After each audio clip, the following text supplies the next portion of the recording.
What the Falcons do, rise up. Welcome to Rise Up Reactions, the show where we talk all things Falcons, NFL, Georgia sports, and in general the sports news of the day. I'm your host, Dr. Lee Denning. So, we just had preseason week 1. Falcons were victorious over the Lions, which I think may be our first preseason victory in like 3 or 4 years. I feel like we've been like 0-4 or 0-3 every year for a while now. Preseason victories mean pretty much nothing, so I'm not going to hang my hat on anything there. But just wanted to kind of talk about my rapid takeaways here. Biggest takeaway, number one, we had an injury to Drake London. His first catch of the year as a player, as an NFL player, goes for 24 yards, and then he goes down with a contact knee injury. He did bounce back up pretty quickly. Definitely scary. He is the best prospect wide receiver we have on the team, and he goes down basically on his first play. So I worry about his injury history now. He's already got one on his first play on the NFL. Just not really a great look right out the gate. Elijah Wilkinson did look good at that kind of left guard spot next to Jake Matthews. So I like him over Mayfield there. I think that was definitely an upgrade so far. Seems to be working out. Would like to see how that develops in the actual season. So that's the kind of number 2 thing. Number 3, we're going to have running quarterbacks because we're going to have running quarterbacks. We don't have really the depth at wide receiver or really the talent outside of Pitts and London, which again, London's hurt, to make big plays and get separation. So we're going to end up with, I feel like, a lot of improvised quarterback draw plays. And we saw this both from Mariota and from Ritter. Mariota ended up with a touchdown with his legs. Mariota didn't look bad out there, but I personally feel like if we are, 1-6, 1-7 going into week 8 or 9 here of the season, we should probably let Ritter play out the rest of it and see what we've got in him. Ritter did look incredibly crisp. That's my next takeaway.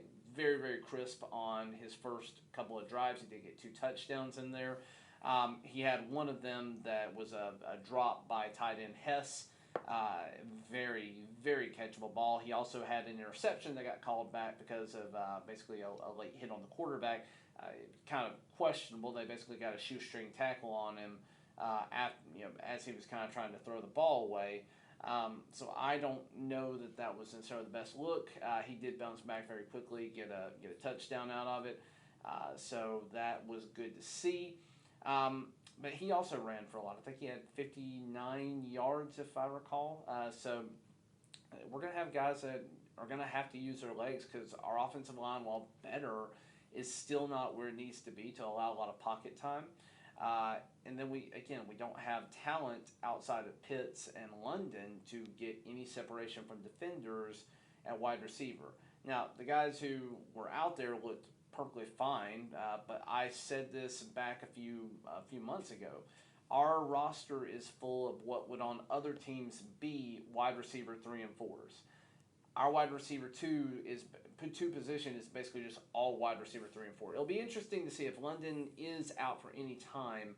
It'll be really interesting to see if Cordarrelle Patterson moves back to wide receiver and they let Tyler Algier and Damian Williams kind of take over along with Quadri Allison, who looked fairly decent on the ground. Allows that to be kind of a 3-headed monster or a 4-headed monster. I still don't think Cordarrelle needs to be our primary running back. I think that's going to end up being an issue for us in the long run just because of age and wear and tear on his body after 31 years of playing football at a fairly high level. So really and truly, not a bad show. Glad to see that we can bounce back. Glad to see that our offense was keeping pace with arguably one of the not as great teams in the NFL, but we were able to keep pace on offense and defense with them with our first team starters. We didn't play everybody. You didn't see any Grady Jarrett out there.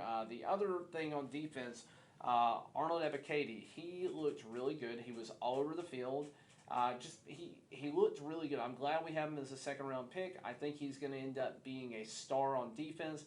Deion Jones is still out with an injury at middle linebacker, so you're going to probably see Troy Anderson kind of taking over or getting an early push into that position if Deion's not ready to go for the regular season.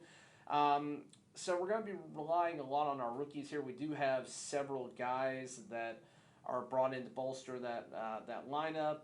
Lorenzo Carter was playing pretty well as on the edge. So we've got a lot of talent here. It's just a matter of do we have enough talent to win a lot of games this year? I still don't think we do, just because of the challenge of our schedule.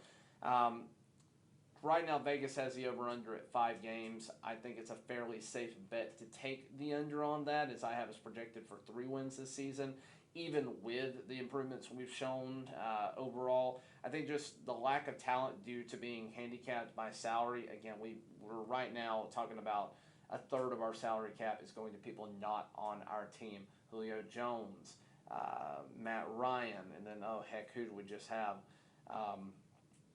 The linebacker, I can't even say his name. It was no bueno for us, so it didn't even matter. Speaking of linebacker, Rashaan Evans looked really, really good on the first team defense. I think he's going to be an impact player for us. I think he's going to have a better career with us than he did with the Tennessee Titans. Probably going to be a guy that we're going to end up having to pay a little bit more at the end of this year if we want to retain him. But I think both he and Lorenzo Carter could be guys that can help bolster the next generation of Falcons defense. I don't know that they're long-term solutions for us, but they definitely can be veteran presence or a veteran presence for us going forward. But that's just what I think. Preseason is preseason. I feel like we got a fair look at our team overall and to see what we've got going forward. I don't think you're going to see what you used to see, which is, weeks 1 and 2 you saw nobody. Week 3 you saw everybody. In week 4, which they used to have, you didn't have any starters. I think there's going to be a lot more bubble wrap around our starters, especially now with the injuries that have come out. Zach Wilson has a fairly interesting knee injury that's going to keep him out for a few weeks of the regular season. You had, who else? You had some hits taken on some other quarterbacks in the league kind of late. You ended up with Drake London going down with an injury. So I think we're going to be a lot more cautious in the next 2 weeks as to how we play our team and who we put out there. Again, these games are completely and totally meaningless. Other than to evaluate the fringe players, they don't mean anything. There's no incentive other than to provide some potential real game experience to fairly inexperienced players. That's the only benefit whatsoever. It means nothing for us in terms of the 2022 season otherwise.